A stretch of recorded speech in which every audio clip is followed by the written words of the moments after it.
Sriram Sagar back వాటర్లో ముగ్గురు యువకులు ఈత కొట్టడానికి పోయి దురదృష్టవశాత్తు చనిపోవడం జరిగింది.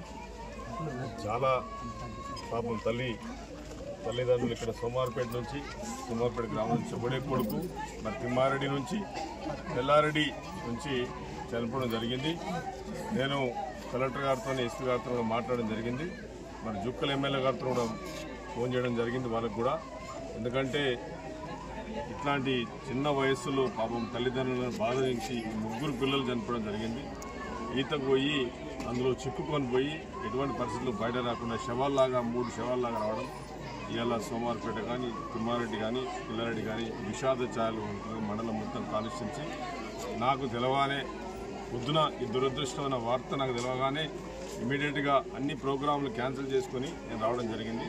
ఇది ఫ్యూచర్లో కూడా మంచి యువకులకు కూడా ఎటువంటి జరగకూడదని చెప్పి నేను కలెక్టర్ గారు కూడా చెప్పడం జరిగింది. మరి సంగారెడ్డి అక్కడ నుంచి జుక్కల్ కలెక్టర్ గారితో కూడా నేను మాట్లాడి ఎమ్మెల్యే గారితో మాట్లాడి తప్పకుండా వీళ్ళకి ఏమైనా ఆర్థిక సాయం కానీ పేదలకు చేయడానికి ప్రభుత్వం తరఫు నుంచి నేను ముందుండి చేపిస్తానని చెప్పి మీ ఎమ్మెల్యేగా నేను మొదటి చెప్తాను.